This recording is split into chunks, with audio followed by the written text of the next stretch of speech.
People often ask what my favorite card is. Not necessarily most expensive, but favorite. And by people, I mean like 6 people ever. And by often, I mean twice or something like that. This is it. And I have a handful of them. The 1980 Topps Larry Bird, Magic Johnson, Julius Erving. Of course, it's Magic and Larry's rookie card.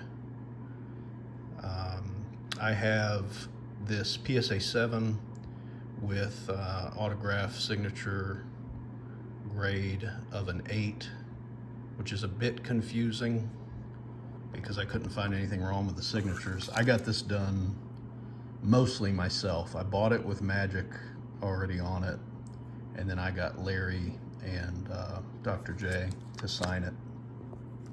I picked up another one recently with 10 signatures and signed horizontally, which I thought was really cool. So that one's a 6 with 10 autograph grade.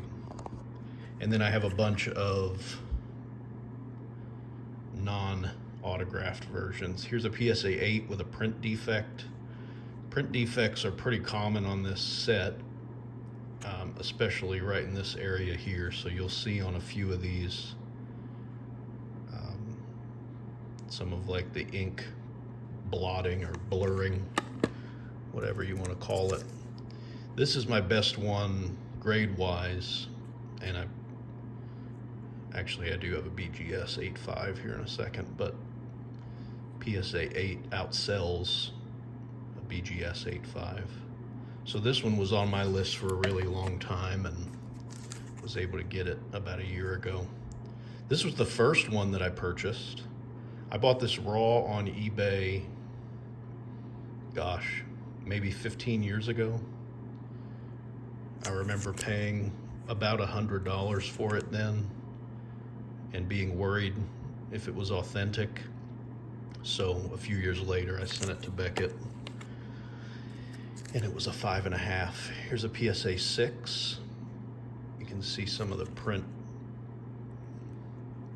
that I was talking about. That's pretty common on these. Here's an SGC 6.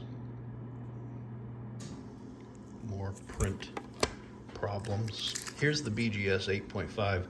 I think this card is actually better condition-wise than that PSA 8.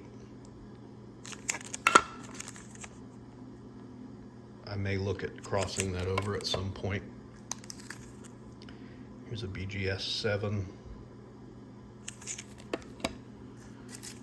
A PSA 7. I think I picked that up at the National a couple years ago. Or maybe it was this one. Another PSA 7.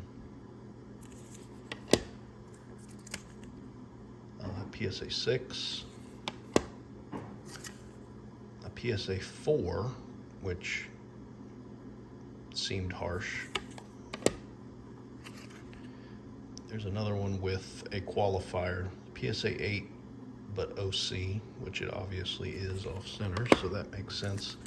And then I think this is the most recent one, PSA 3, which again, for being low grade, some of these have really nice eye appeal. Just makes you wonder what they would have graded years ago.